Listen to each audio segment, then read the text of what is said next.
అందరికీ నమస్కారం అండి ఫ్రెండ్స్. మనకి ఇప్పుడిప్పుడే మరొక ముఖ్యమైన అప్డేట్ అయితే రావడం జరిగిందండి పెన్షనర్లకు సంబంధించి. ఇక్కడైతే చూసినట్లయితే పెన్షనర్లకు కేంద్ర ముఖ్య ప్రకటన వెంటనే ఇలా చేయండి లేదంటే పెన్షన్ రాదు అంటూ ఇప్పుడే మనకు ఒక అప్డేట్ అయితే వచ్చిందండి. అయితే ఇందుకు సంబంధించిన పూర్తి వివరాలు అయితే మన వీడియోలో తెలుసుకుందామండి. అంటే పెన్షనర్లకు కేంద్ర ప్రభుత్వం ఏం చెప్తుంది ఏంటి అనేది క్లారిటీగా తెలుసుకుందామండి. వీడియో మాత్రం ఎక్కడ స్కిప్ చేయకుండా చూడండి ఫ్రెండ్స్, అప్పుడే మనకి పూర్తి సమాచారం అయితే తెలుస్తుంది. ఇక లేట్ చేయకుండా వివరాల్లోకి వెళ్ళిపోదాము. ఇక ఈ రోజుల్లో మోసాలు ఎక్కువైపోతున్నాయి. విపరీతంగా ఆన్లైన్లో మోసాలు చేస్తున్నారు.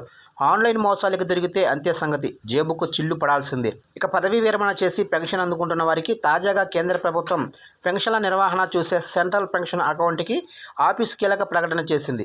ఇక జరుగుతున్న మోసాల గురించి హెచ్చరించింది. ఇక రిటైర్మెంట్ తర్వాత వచ్చే సొమ్ములను టార్గెట్ చేస్తూ మోసగాళ్లు మోసాలు చేస్తున్నారని, వాటి విషయంలో జాగ్రత్తగా ఉండాలని ఈ మేరకు మెమోరాండం జారీ చేసింది.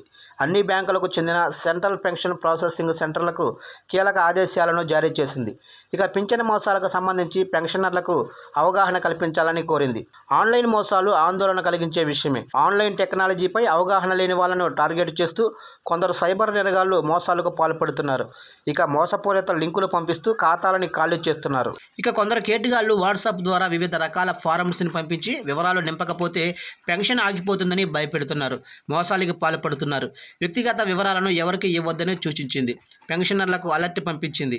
పెన్షనర్లకు సంబంధించి PPO number, bank account, password, OTP వంటివి ఫోన్ కాల్స్, ఈమెయిల్స్, టెక్స్ట్ మెసేజ్ల ద్వారా ఇవ్వద్దని చెప్పింది. ఒకవేళ కనుక మోసగాళ్ల వలలో పడ్డారంటే అనవసరంగా ఇబ్బందులు ఎదుర్కోవాల్సి ఉంటుంది. మోసపూరిత కాల్స్ వచ్చినప్పుడు ఫిర్యాదు చేయాలని సూచించింది.